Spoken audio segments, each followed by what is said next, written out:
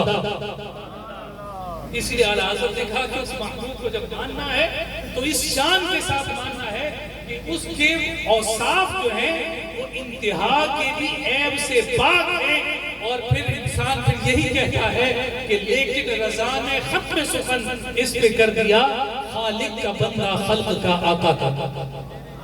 بندہ جب جو ہے وہ سب کچھ ایڑی چوٹی کا زور لگا دیتا ہے اور اس کے بعد بھی پھر وہ تھک ہار جاتا ہے، تو پھر اعلیٰ حضرت کی جگہ کی طرح وہ یہی بات کہتے ہوئے نظر آتا ہے کہ جناب جو کچھ کہا وہ بھی کم ہے، بس اس پر اکتفا کرتا ہوں کہ مخلوقات میں اللہ رب العزت نے آپ کی ذات کو سب سے ارفع اور سب سے افضل مقام اور مرتبہ عطا فرمایا۔ لا يمكن الثناء كما كان حقا، کہ رسول کائنات صلی اللہ علیہ وسلم کی ثنا کا حق ادا کرنا کسی کے بس کی بات نہیں، کسی کے لیے ممکن نہیں، تو پھر ہمیں کرنا کیا چاہیے؟ بعد از خدا بزرگ ہوئی قصہ مختصر کہ اللہ کے بعد جس کا سب سے بڑا مقام ہے محبوب وہ آپ کی ذات ہے۔ بس ہم سب کچھ کہہ کر اسی بات پر رک جاتے ہیں کہ زندگیاں ختم ہوئی اور قلم ٹوٹ گئے، پر تیرے اوصاف کا ایک باب بھی پورا نہ۔ یہاں مجھے وہ روایت یاد آتی ہے جو میں آپ کی خدمت میں کرنا چاہتا ہوں، جو جناب جبریل امین نے ہمیں عقیدہ بتایا۔ انہوں نے ان سے جب جانے کائنات صلی اللہ علیہ وسلم نے دریافت کیا کہ آدم سے عیسیٰ تک آپ ہر ایک کے پاس گئے، آپ کی عمر بھی اتنی طویل ہے، جو انسانوں میں بھی سب سے افضل اور اعلیٰ مرتبے پر انبیاء اور رسول ہیں، آپ ہر ایک کے پاس اس کا پیغام لے کر گئے، اور ظاہر سی بات ہے کہ وہ نبی اور رسول سب سے زیادہ حسین، سب سے زیادہ جمیل، اپنی امتوں میں سب سے زیادہ علم رکھنے والے۔ یہ ضابطہ مد نظر رکھے کہ جب کوئی نبی کسی قوم کی جانب جاتا ہے تو وہ نبی اپنی قوم میں سب سے افضل ہوتا ہے۔ یہ رب کی جانب سے ضابطہ اور قاعدہ ہے کہ جب بھی کبھی کوئی نبی کسی قوم کی جانب گیا تو اس قوم کے جملہ افراد ہر اعتبار سے اس نبی سے نیچے ہوتے ہیں، وہ نبی افضل ہوتا ہے۔ جانے کائنات امام الانبیاء صلی اللہ علیہ وسلم جو ہے کسی ایک قوم کی جانب نبی بن کر نہیں آئے۔ قرآن نے کہا ہے وَمَا أَرْسَلْنَاكَ إِلَّا كَافَّةً لِلنَّاسِ، محبوب ہم نے آپ کو جمیع انسانیت کی جانب رسول بنا کر بھیجا ہے۔ جو خود امام قائد اور نبی اور رسول بن کر آئے تھے ان سب کا مقام بھی نیچے رہ جاتا ہے، میرے اور آپ کے کریم لجپال امام الانبیاء صلی اللہ علیہ وسلم کا مقام اور مرتبہ اللہ نے سب سے بلند اور ارفع رکھا۔ تو جب جبریل امین سے یہ بات دریافت کی گئی کہ جب تم سب کے پاس گئے ہو تو بتاؤ کہ ان سب کو تم نے کیسا پایا ہے اور مجھ مصطفیٰ کو کیسا پایا ہے، تو سیدہ عائشہ ہماری ماں کہتی ہیں کہ جبریل نے جواب دیا ہے قلبت مشارق الارض و مغاربها، کہ میں نے مشرق اور مغرب زمین کے مشرق اور مغرب کو الٹ پلٹ کر دیکھ لیا ہے۔ فلم اجد افضل من محمد صلی اللہ علیہ وسلم، میں نے محمد صلی اللہ علیہ وسلم سے افضل جو ہے وہ کسی اور کو نہیں دیکھا، اور ساتھ فرمایا کہ میں نے کسی گھر کو مصطفیٰ کے گھر سے خوبصورت اور حسین نہیں دیکھا۔ اور اسی بات کو جب امیر خسرو نے ذکر کیا تو تسلیم کے ساتھ ہمارے سامنے آتا ہے کہ معراج میں جبریل سے کہنے لگے شاہ تم نے تو دیکھا ہے جہاں، بتلاؤ تو کیسے ہیں ہم۔ روح الامی کہنے لگے اے مہجتی تیری قسم آفاقہا گردید ہم، یہ امیر خسرو کہہ رہے ہیں آفاقہا گردید ہم، مہر بتاں ورزید ہم، بسیار خوبہ دید ہم، لیکن تو چیزیں دی گئی۔ میں نے چھان پھٹک کر کے دیکھ لیا، ایک ایک چیز کو میں نے چھان کر دیکھ لیا ہے کہ کوئی مل جائے فرمائے یا رسول اللہ آپ کو اللہ نے وکرہ ہی پیدا کیا ہے، بے مثل پیدا کیا ہے، بے مثال پیدا کیا ہے۔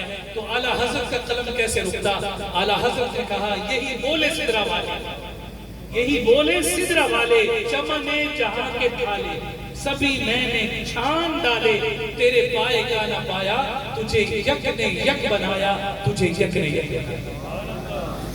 پھر انسان کا مزاج ہوتا ہے، انسان کی طبیعت ہوتی ہے کہ وہ اس مزاج اور طبیعت کے بوجھ تلے مجبور ہو کر اپنے محبوب کا تقابل کرتا ہے، کمپیریزن کرتا ہے. یہ انسان کی طبیعت اور فطرت میں رکھتا ہے. کبھی وہ اپنے محبوب کو کہتا ہے کہ میرا محبوب جو ہے وہ چاند کے جیسا ہے، کبھی وہ کہتا ہے میرا محبوب جو ہے وہ سورج کی طرح چمکتا ہے، کبھی وہ کہتا ہے کہ میرا محبوب جو ہے وہ شیر کی طرح بہادر ہے. تو وہ تقابل کرتا ہے، تماسل قائم کرتا ہے، کمپیریزن لاتا ہے، اور آپس میں جو ہے وہ تقابل کرواتے ہوئے محبوب کو اس سے بڑھانے کی کوشش کرتا ہے. تو اعلیٰ حضرت نے بھی اس فطرت سے مجبور ہو کر کچھ باتیں ذکر کی. تو اعلیٰ حضرت نے یہاں یہ کہا ہے کہ رخ دن ہے یا مہر سما، رخ دن ہے یا مہر سما، یہ بھی نہیں وہ بھی نہیں. شب زلف یا مشک خدا، یہ بھی نہیں وہ بھی نہیں. بلبل نے گل ان کو کہا، قمری نے سروے جا بھیجا، حیرت نے جھنجھلا کر کہا یہ بھی نہیں یہ وہ بھی نہیں. خورشید تھا کس زور پر، کیا بڑھ کے چمکا تھا قمر، بے پردہ جب وہ رخ ہوا یہ بھی نہیں وہ بھی. وہ سارے تقابل مصطفیٰ کی ذات کے سامنے ٹوٹ جایا کرتے ہیں کہ مصطفیٰ کی ذات کو کسی کے سامنے بڑھایا ہی نہیں جا سکتا. تقابل سے اللہ نے پاک پیدا فرمایا. امام بصیری کا بھی عقیدہ سن لیں. امام بصیری کہتے ہیں فاق النبیین فی خلق و فی خلق. ہماری بات عام انسانوں کی بات نہیں ہو رہی. امام بصیری کیا کہہ رہے ہیں؟ نبیوں پر فوقیت دی گئی، نبیوں پر فوق رکھا ہے، نبیوں پر فضیلت دی ہے، خلق میں بھی، تخلیق میں بھی، اخلاق میں بھی. اور آگے فرمایا نبیوں کی صف میں آپ فاق النبیین ہیں، خلق میں بھی اور خلق میں بھی فوق ہیں. اور آگے فرماتے ہیں وَلَمْ يُدَانُهُ يُدَانُهُ فِي عِلْمٍ وَلَا كَرَمٍ. یدانو کا مطلب کیا ہے؟ کوئی قریب بھی نہیں بٹکا، کوئی قریب بھی نہیں پہنچا. ایک ہوتا ہے برابر آنا تو یساووہ بولتے، ولم یساووہ کہ کوئی بھی علم و کرم میں آپ کے برابر نہیں ہے. بلکہ امام بصیری کہہ رہے ہیں کہ نبیوں میں بھی کوئی برابر تو دور کی بات آپ کے فضل و کرم کے قریب بھی نہیں پہنچا. جب نبیوں میں جانے کائنات اتنے افضل اور اعلیٰ ہیں، بتائیے ایک عام انسان سے رسالت باب کا مقام اور مرتبہ کتنا. یہ ہمارے سامنے آیا کہ جناب محبوب کا کوئی عیب بھی ہوتا ہے تو خصوصیت مل جائے اور وہ ذات ہے ہی بے عیب. اور پھر یہ حدیث سے ثابت ہے. جانے کائنات کے سامنے کلام پڑھا گیا، اشعار پڑھے گئے اور حضور علیہ السلام نے اس کو سماعت کیا اور خاموشی اختیار کیا. حضور کا کسی عمل پر خاموشی اختیار فرما دینا بھی اس بات پر دلیل ہوا کرتا ہے کہ یہ دین اور شریعت اور عقیدے کا حصہ ہے. آپ کے سامنے یہ اشعار پڑھے گئے جو امام ہم سب کے محبتوں کے زاویوں کے امام ہیں، حضرت انس بن مالک رضی اللہ تعالی عنہ اس کو روایت کرتے ہوئے حسان بن ثابت کے اشعار بیان کرتے ہیں جس میں وہ کہتے ہوئے نظر آئے وَأَحْسَنُ مِنْكَ لَمْ تَرَ قَطُّ عَيْنِي، آپ جیسا حسین میری آنکھ نے دیکھا نہیں. پھر فوراً رک گئے اور اگلے مصرے میں اپنی ہی بات کا رد کیا، میری آنکھ نے کیا دیکھنا تھا. وَأَجْمَلُ مِنْكَ لَمْ تَلِدِ النِّسَاءُ کہ میرے محبوب جیسا کسی ماں نے جنا ہی نہیں. اور کیسے کوئی ماں جنتی؟ خُلِقْتَ مُبَرَّأً مِنْ كُلِّ عَيْبٍ، اللہ رب العزت نے آپ کو ہر عیب سے پاک پیدا فرمایا. كَأَنَّكَ قَدْ خُلِقْتَ كَمَا تَشَاءُ، جیسے آپ محبوب چاہتے تھے اللہ نے ویسے ہی آپ کی تخلیق فرمائی.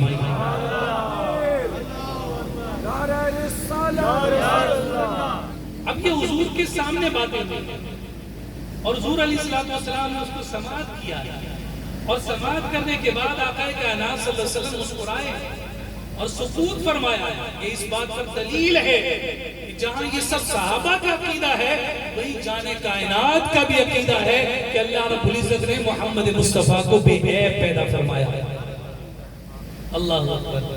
یہی حسان بن ثابت ہیں جن کے بارے میں حضور علیہ السلام نے ان کی تعریف اور ان کے قصیدے کو پسند کرتے ہوئے فرمایا کہ اے حسان اللہ تیرے روح کو سلامت رکھے. جناب حسان کا کیا مقام اور مرتبہ. تو اب یہ بات بھی واضح ہو گئی کہ یہ ایک فطرتی تقاضا ہے، یہ کیفیت ہر محیط کے ساتھ جڑتی ہے۔ پہلی کیفیت کیا تھی کہ وہ کثرت کے ساتھ ذکر کرتا ہے، دوسری کیفیت کیا تھی کہ عیب کی خصوصیت بن جاتا ہے، اور ہم تو اس کو اپنا محبوب بنائے بیٹھے ہیں جسے اللہ رب العزت نے عیب کے ہر قرب سے پاک پیدا فرمایا ہے، کوئی عیب ذات رسالت پاک کے قریب بھی نہیں پہنچا۔ اور پھر تیسری بات یہ ہے کہ محبوب کے منصوب ہر شے بھی محب کو اچھی لگنے لگتی ہے۔ مثال لیجیے، آپ کے شیخ ہوتے ہیں، آپ کے مرشد ہوتے ہیں، وہ اپنے پاؤں میں ایک جوتا پہنتے، خریدتے وہ بھی جناب کسی دکان سے چمڑے کا بنا ہوا یا ربڑ کا بنا ہوا، لیکن ہوتا کیا ہے کہ آپ کے شیخ، آپ کے مرشد جوتا اتارے اور لوگوں کی طرح وہ جوتا پڑا نہیں رہ جاتا، مرید کیا کرتا ہے اس جوتے کو اٹھاتا ہے اور اپنے بغل میں چھپا کے ایک سمت رکھ دیتا ہے۔ اب پوچھا جائے کہ بھائی یہ جوتا ایک سائڈ پر کیوں رکھا ہے، باقی سب کے جوتے وہاں پڑے ہیں، تو آپ جواب میں کہتے ہیں پتہ نہیں کس کے جوتے ہیں، تو بندہ خود ہی سہم جاتا ہے کہ بھائی یہ یہاں محب محبوب کا معاملہ ہے، ہم کیوں اس معاملے میں پڑیں کہ وہ جوتے جو محبوب کے قدموں سے لگ جائیں وہ اسے اٹھا کر اپنے پاس چھپا کر رکھتا ہے۔ کیا ہمیں ان مقدروں پر ناز نہیں کرنا چاہیے کہ وہ ہستیاں اور وہ اصحاب رسول کہ جنہوں نے جانے کائنات صلی اللہ علیہ وسلم کے نالین تو نالین رہے، حضور علیہ السلام کے پسینے کو بھی سنبھالا، حضور کے مبارک نعام کو بھی باعث برکت سمجھ کر اپنے جسموں پہ مل کر اپنی محبت کا اظہار کیا۔ ہم سے یہ سوال کیے جاتے ہیں نا کہ بھائی یہ جو چراغاں کیا جا رہا ہے، یہ جو لائٹنگ لگائی ہے، یہ لنگر کا انتظام کیا جائے گا، اتنے سارے لوگوں کو دعوت کی ہے، جناب یہ کہاں لکھا ہے یہ انداز، یہ طریقہ اور یہ کیفیت کہ اس انداز میں محبت رسول کا اظہار کیا جائے؟ تو ہمارا اس سوال پر ایک اور سوال بنتا ہے جو سوال در سوال ان کے لیے ہے، جو یہ سوال کریں کہ ذرا صرف اتنا سا بتا دو، عروہ بن مسعود کی روایت میں جتنے بھی اعمال انہوں نے جو حدیبیہ میں صحابہ سے رونما ہوتے ہوئے دیکھے تھے، وہ رسول کائنات نے سے کسی نے حکم دیا تھا، اللہ کے قرآن نے کسی کو حکم کیا؟ تو جواب ملتا ہے کہ نہیں، وہ حضور کے مبارک وضو کے پانی کو جو زمین پر نہیں گرنے دے رہے، کیا قرآن نے حکم دیا؟ جواب ملتا ہے نہیں۔ وہ جو اس پانی کو ہاتھ میں لے کر جسم پر مل رہے ہیں، کیا کہیں لکھا ہوا انہوں نے پڑھا تھا کہ یہ کرنا ہے؟ جواب ملتا ہے نہیں۔ وہ حضور کی بارگاہ میں ایسے بیٹھے ہیں کہ جیسے ان کے سروں پر پرندے بیٹھے ہوں کہ وہ ہلتے تک نہیں ہیں، کیا یہ کوئی حکم قرآن نے نازل کیا؟ جواب ملتا ہے نہیں۔ فرمایا کہ یہ سب محبتوں کے ضابطے تھے جو انہوں نے قائم کیے، ان کو جیسے اپنے محبت کرنا پسند آیا انہوں نے ویسا کیا۔ آج بھی اس شریعت کے دائرے میں رہتے ہوئے ایک محبت کرنے والے، محبت رسول قدم بھرنے والے کو جیسا جی چاہتا ہے وہ اپنے محبوب کے ذکر کے لیے محفلیں بھی سجاتا ہے، لنگر بھی کرتا ہے اور اپنے گھروں کو سجا کر محبت کا اظہار کیا۔ سبحان اللہ۔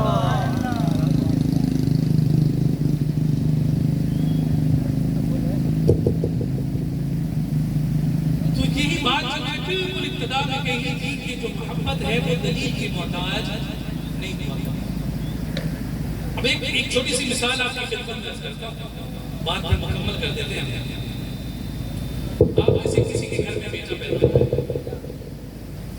گھر میں بیٹا پیدا ہوا، گھر میں اولاد ہوا، اور آپ مٹھائی کی دکان پر گئے اور آپ نے وہاں جا کر آرڈر کیا، اپنی مرضی سے جو آپ کو ورائٹی درکار تھی، آپ کو پسند کی، آپ نے پیک کروائی، اور پیک کروانے کے بعد آپ محلے داروں میں اس کو تقسیم کرتے ہوئے نظر آیا۔ کیا آپ نے سید مقابل شاہ صاحب سے جا کر پوچھا تھا کہ حضرت مجھے چمچم تقسیم کرنا چاہیے یا بالوشاہی، ہمیں گلاب جامن تقسیم کرنا چاہیے یا پھر جناب ہمیں کوئی اور ورائٹی تقسیم کرنی چاہیے، میں پاؤ والا ڈبہ بناؤں یا آدھا کلو والا، یا 1 کلو کا ڈبہ بناؤں یا ٹوکرا بنا کر جناب میں کسی کے گھر بھیجوں؟ آپ نے آ کر مفتی صاحب سے کوئی ایسی بات کی، کوئی سوال کیا؟ آپ نے نہیں سوال کیا۔ بھی فرض محال میرے جیسا ایک نلائق کا بے وقوف آدمی آ کر آپ کو آ کر روک لے اور آپ سے کہے کہ بھائی یہ اتنا خرچہ کیوں کر رہے ہو، تقسیم کیوں کر رہے ہو؟ تو آپ جواب میں کہتے ہیں بھائی میرے گھر میں رب کی رحمت اتری ہے، میرے گھر میں بیٹا پیدا ہوا ہے، تو میں خوشی کے طور پر یہ تقسیم کر رہا تھا۔ تو آپ وہاں ہٹ جاتے ہیں، وہ کہے نہیں یہ کہیں نہیں لکھا ہوا مٹھائی تقسیم کرنا۔ تو آپ کہتے ہیں چل جا اپنے کام سے کام رکھ، میرے گھر میں رب کی رحمت اتری ہے، میں شکر ادا کر رہا ہوں، مٹھائیاں تقسیم کر رہا ہوں، بس یہی سمجھ لیجئے۔ کوئی آ کر آپ کو روکے اور کہے یہ محفلیں کیوں سجا رہے ہیں، آپ جواب دیجئے اپنے کام سے کام رکھو، رب ذوالجلال نے رحمت نہیں رحمت للعالمین عطا فرمائے ہیں، جیسا دل چاہے گا محبوب کائنات کی میلاد کی محفلیں سجائیں۔ نعرہ رسالت، سبحان اللہ۔ تو محبوب سے جو چیز منسوب ہو جاتی ہے وہ بھی پیاری ہو جاتی ہے، اسی لیے حضور کے صحابہ ہمیں پیارے ہیں، حضور کی اولاد ہمیں پیاری ہے، حضور کے نالین ہمیں پیارے ہیں، حضور کی سنت ہمیں پیاری ہے، حضور کی ایک ایک ادا ہمیں پیاری ہے، اور وہ پھر ادا اتنی زیادہ پیاری ہے کہ جس چیز کو حضور علیہ السلام فرماتے ہیں کہ وہ میری آنکھوں کی ٹھنڈک ہے، تو پھر ہر عاشق صادق جو ہے وہ اس آنکھوں کی ٹھنڈک نماز کو اپنا اوڑھنا بچھونا بنا کر رکھتا ہے، اور اگر نہیں بنا کر رکھتا تو پھر اس کو یہ سوچنا چاہیے کہ یہ کیفیت تو پھر اس کے ساتھ جڑی نہیں، تو پھر واقعی وہ محب نہیں ہے، اس کی اس محبت میں کہیں کھوکھلا پن ہے کہ وہ ذکر بھی کر رہا ہے، محفلیں بھی سجا رہا ہے، اس رسول کو جو ہے نا وہ بے عیب بھی تصور کر رہا ہے، لیکن جب بات آتی ہے کہ جناب محبوب نے جس چیز سے پیار کیا وہ اس سے پیار نہ کرے، تو پھر یہ کیفیت جب اس پر کامل پوری نہیں ہو رہی تو اس کا مطلب ہے کہ دعوے میں ہم کہیں کچے ہیں، اس دعوے کو ہمیں پورا کرنے کی ضرورت ہے۔ ایک واقعہ عرض کر دیتا ہوں، بات مکمل کرتا ہوں۔ بزرگوں نے اپنے اپنے اعتبار سے عبادتیں کی ہیں، ایک بڑا نام آپ نے سن رکھا ہے مولانا جلال الدین رومی رحمۃ اللہ تعالیٰ، کونیا شہر ترکی میں ان کا جو ہے وہ مزار پرانوار ہے۔ دلچسپ بات آپ کے خدمت میں عرض کروں، شاید بزرگوں کی بات معلوم ہوگی، مولانا روم جو ہیں ان کے مزار کی جو دیوار ہے، اس دیوار جو قبلہ رخ دیوار ہے، اس دیوار کے باہر کچھ قبریں ہیں، ان قبروں میں سے ایک ماربل کا پورا پیس جیسے قبر ہوتی ہے وہ وہاں ایک بنی ہوئی ہے، اور اس کو وہ کہتے ہیں کہ یہ اقبال کا، علامہ محمد اقبال کا مقام ہے۔ ترکیہ میں یہ روایت ہے کہ قبر الگ ہوتی ہے، مقام الگ ہوتا ہے، قبر ہے جہاں پر کسی کی تدفین نہیں، اور مقام جو ہے وہ یادگار کے طور پر مختلف وہاں رکھتے ہیں، اصحاب کی بھی وہاں اس اعتبار سے مقامات ہیں۔ تو علامہ محمد اقبال کا وہاں پر مقام موجود ہے رومی کے قدموں میں، چونکہ علامہ محمد اقبال کی یہ خواہش اور یہ آرزو تھی کہ میری تدفین جو ہے میرے مرشد مولانا روم کے قدموں میں کی جائے، لیکن اس وقت ذریعہ نہ بن سکا کہ ان کو وہاں لے جایا جائے، لیکن جب ترکیہ کے مسلمانوں کو یہ پتہ چلا کہ برے صغیر میں جناب ایک فرد رہتا ہے جس کا نام محمد اقبال ہے، اور وہ ہمارے شیخ کو اپنا شیخ کہتا ہے اور ان سے ٹوٹ کر پیار کرتا ہے، تو انہوں نے کہا کہ ہاں پھر محبتوں کے دعوے دار محبتوں کے اظہاری یوں پیش کرتے ہیں، اقبال اگرچہ لاہور میں مدفون ہے، اس کا ہم مقام بنائیں گے مرشد کے قدموں میں، تاکہ ہر آنے والا دیکھے یہاں اقبال کی یادگار یہاں بھی ہو۔ یہ مولانا روم ہے، ان کے جو مرشد ہیں ان کا نام ہے حضرت شاہ شمس تبریز رحمۃ اللہ تعالیٰ علیہ، یہیں کونیا شہر میں ہی، یعنی پیدل مسافت ہے، اگر 10 منٹ کی اگر آپ واک کہیں گے تو 10 منٹ کی واک پر جو ہے وہ حضرت شیخ شمس تبریز رحمۃ اللہ تعالیٰ علیہ کا مزار پرانوار ہے، ان کی قبر مبارک ہے۔ تو یہ دونوں بزرگ جو ہیں یہ کونیا میں موجود ہیں۔ حضرت مولانا جلال الدین رومی کا جو تعلق ہے وہ تعلیم و تعلم سے ہے، آپ علمی طور پر جانا پہچانے جاتے ہیں۔ تصوف کی دنیا میں یہ بات میں آئے ہیں، پہلے جناب انہوں نے کتابوں کی انگریزی کی ہے، پڑھنے پڑھانے سے ان کی وابستگی اور تعلق رہا، اور حضرت شمس تبریز رحمۃ اللہ تعالیٰ علیہ جو ہے یہ حالت جذب میں رہا کرتے تھے، مجذوبیت کی کیفیت غالب رہا کرتی تھی، یعنی پراگندہ لباس ہے جو ہے وہ بال کھلے ہوئے، اور لوگوں کی نظروں میں جناب وہ اپنی کیفیت سے حال بے حال نظر آتے تھے، تو لوگوں نے مجنون، مجذوب، دیوانہ جو لفظ ان کو میسر آتا تھا وہ اس لفظ سے ان کو تعبیر کر دیا کرتے تھے۔ تو مولانا جلال الدین رومی رحمۃ اللہ تعالیٰ علیہ ایک دن اپنے طلباء کو کتابیں کھول کر پڑھا رہے تھے، تو اس موقع پر حضرت شیخ شمس تبریز کے قریب سے جب گزرے اور کتابیں کھلی ہوئی دیکھی تو آپ نے دریافت کیا یہ چیز یہ کیا ہے؟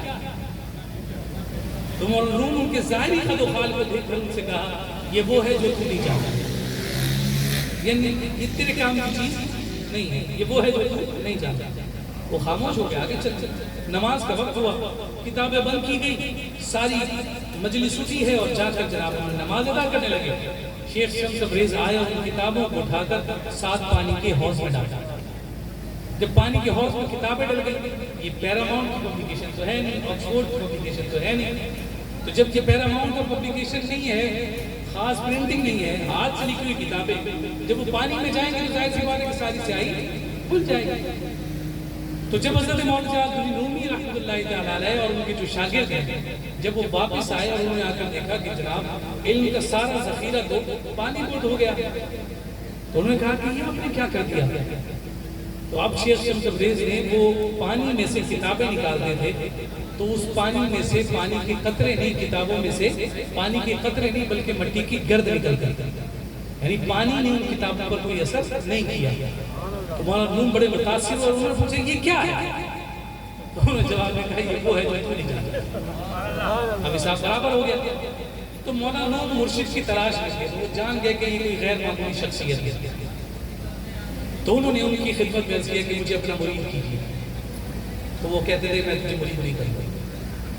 یہ کیفیت دیکھیں کتنی الٹ ہے، پہلے مرید جو ہے نا وہ شیخ کے پیچھے بھاگتا تھا، مجھے اپنا مرید کر لیجیے، مجھے اپنا مرید کر لیجیے، اور اب کیفیت کیا ہے کہ پیر صاحب جو ہیں وہ مریدوں کے پیچھے بھاگتے ہیں کہ میرے مرید ہو جاؤ، میرے مرید ہو جاؤ۔ بالکل زمین آسمان ہو گیا اور آسمان زمین ہو گیا۔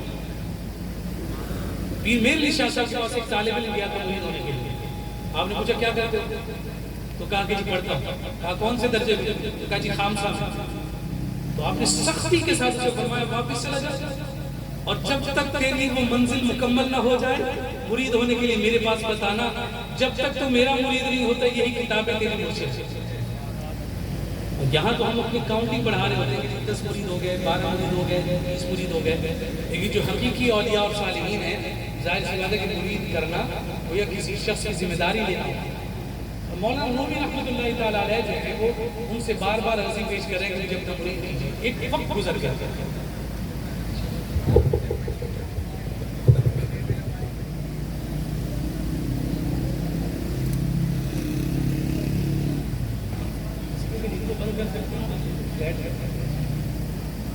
کلیئر ہو جائے۔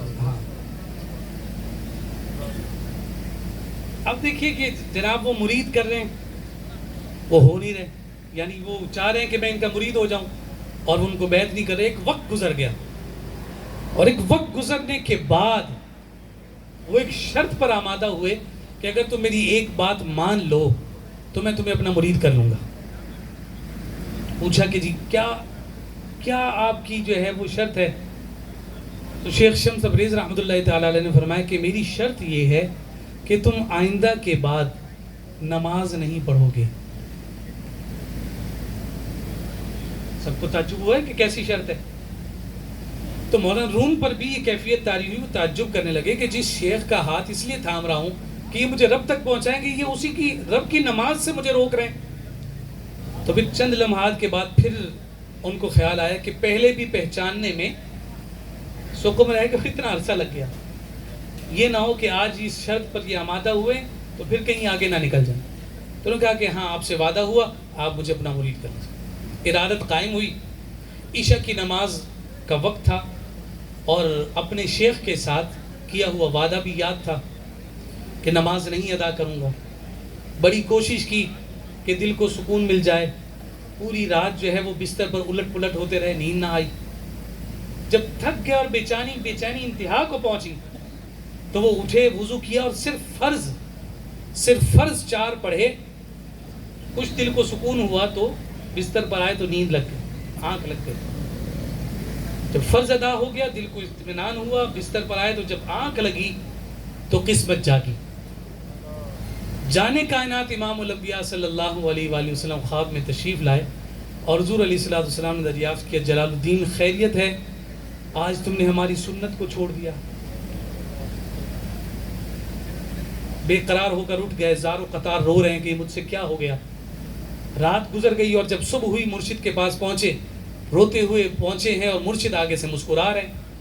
پوچھا رات کیسی گزری؟ کہا کہ میں تو برباد ہو گیا کہ رسول کائنات کی سنت چھوڑی تھی، وہ خواب میں آ کر مجھے انہوں نے دریافت کیا کہ کیا ہوا ہے کہ نماز چھوڑی ہے، میری سنت چھوڑے پڑے ہو۔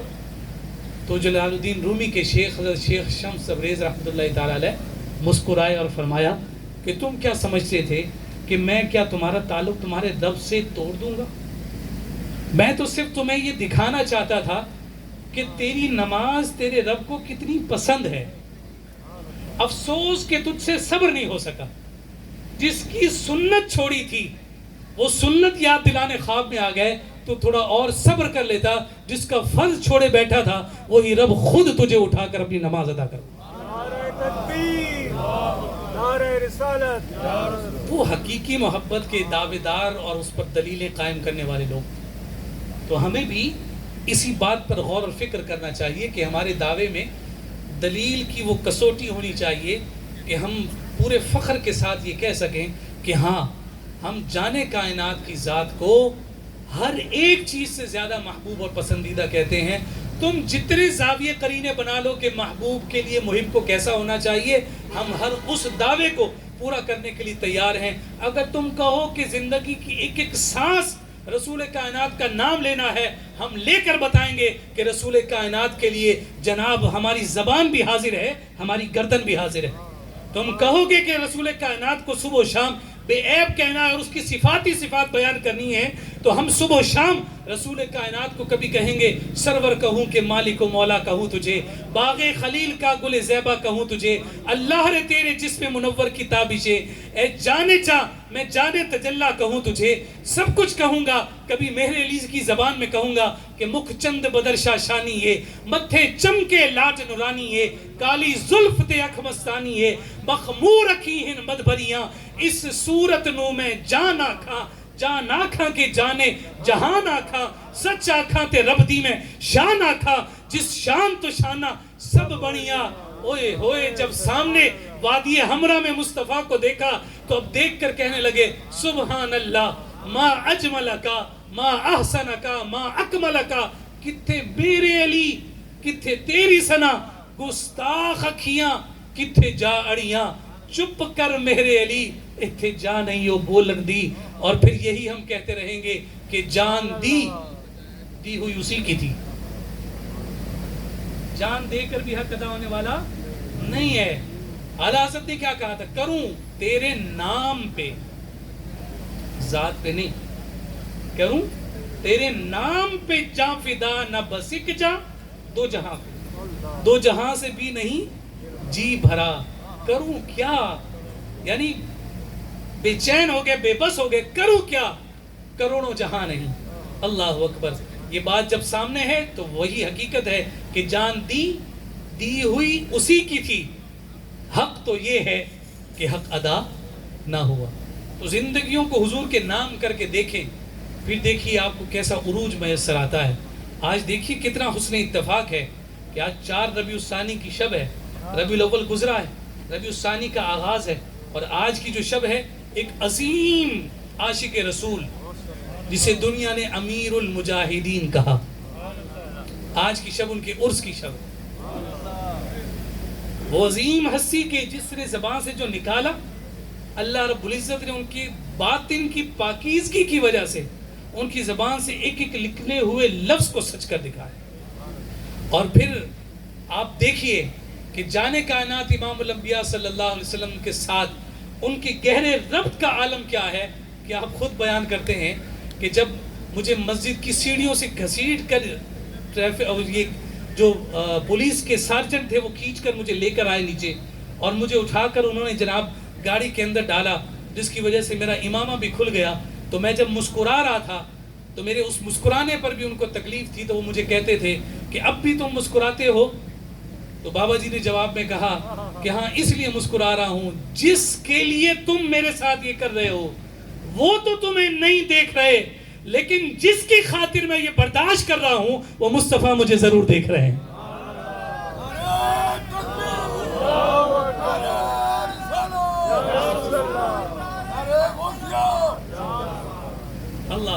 اللہ کیا بات کریں اس عظیم مجاہد کی کہ جب ایک دن وجدان کی کیفیت میں ہیں اور وجد کے وہ اثرات آپ پر طاری ہیں تو آپ کی زبان سے برجستہ وہ جملے نکلے کہ جب آپ بڑے بے ساختہ انداز میں لوگوں سے ہاتھ اٹھوا کر لبیک یا رسول اللہ کی صدائیں بلند کرتے تھے، تو آپ ایک موقع پر کہنے لگے لوگوں میں زمین کے نیچے اپنی قبر میں بھی چلا جاؤں گا، تمہیں لبیک یا رسول اللہ کا نعرہ